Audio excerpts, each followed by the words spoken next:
peut être défini comme le processus d'élaboration d'un concept, c'est-à-dire de la connaissance relativement stable d'un aspect du monde.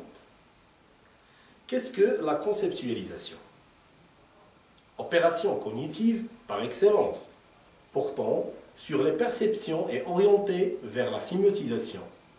La conceptualisation est la mise en place d'une représentation mentale qui sera la base d'un choix sémiologique. Dessin, geste. C'est la capacité que nous avons de tirer par le raisonnement, à partir d'une expérience perspective, une représentation intellectuelle du monde, qui pourrait, sur certains points, contredire l'image perçue. Comment conceptualise-t-on? Pour répondre à cette question, il convient d'attirer l'attention sur la distinction entre les éléments de base qui sont les unités de conceptualisation et les opérations proprement dites. Il y a deux éléments de base, les concepts et les noèmes, distingués par Bernard Pottier. Le concept, perception discrète d'un état des choses, d'où l'on dégage des êtres des choses ayant des propriétés ou engagés dans des activités, sont donc les résultats généralisés de l'opération cognitive de perception.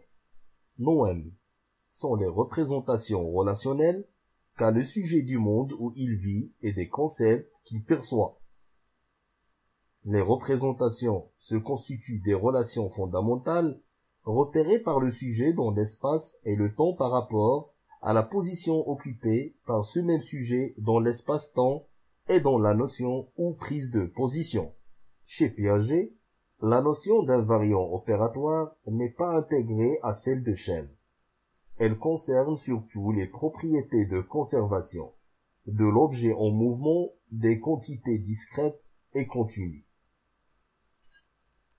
Vygotsky oppose et rapproche à la fois les concepts scientifiques et les concepts quotidiens, ce que les enfants développent au cours de leur expérience et qui peuvent être aussi bien un appui qu'un obstacle à l'apprentissage des concepts scientifiques.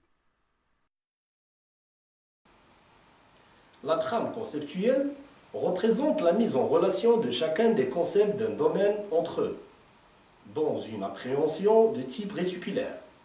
Il renvoie principalement à deux types d'approches, l'une psychologique, l'autre épistémologique. L'approche psychologique s'attache à représenter et à analyser la trame conceptuelle constituant le capital cognitif des apprenants, à partir de leur représentation. Il permet de faire apparaître l'organisation mentale des connaissances d'un sujet et de mieux saisir ses modalités de mise en mémoire. L'approche épistémologique cherche à rendre compte a priori de l'organisation du savoir à enseigner. À quoi sert une trame conceptuelle? Clarifier la matière à enseigner, prévoir de façon raisonnée une progression pédagogique, concevoir des moments de structuration sont les trois objectifs d'une trame conceptuelle. La carte conceptuelle est un diagramme qui représente les liens entre différents concepts. Il peut être également appelé schéma de pensée, carte mentale, arbre à idées ou topogramme.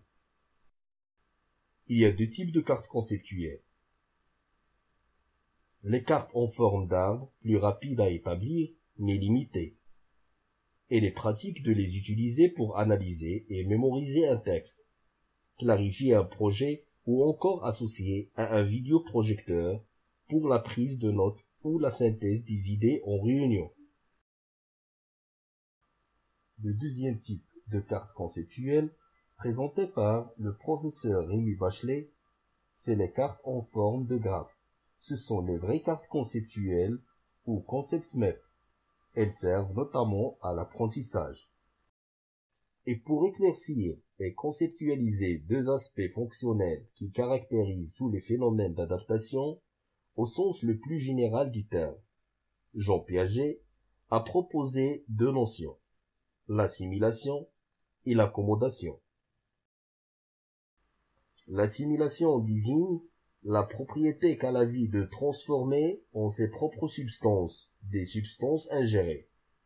Le terme a été étendu à l'activité psychique générale de mise en forme des données externes hétérogènes. L'accommodation désigne la fonction d'origine, réflexe qui régule la vision selon la distance de l'objet, ainsi que la capacité qu'a l'organisme de vivre dans des milieux différents. La conceptualisation, elle peut être définie comme le processus d'élaboration d'un concept, c'est-à-dire de la connaissance relativement stable d'un aspect du monde. Merci pour votre attention.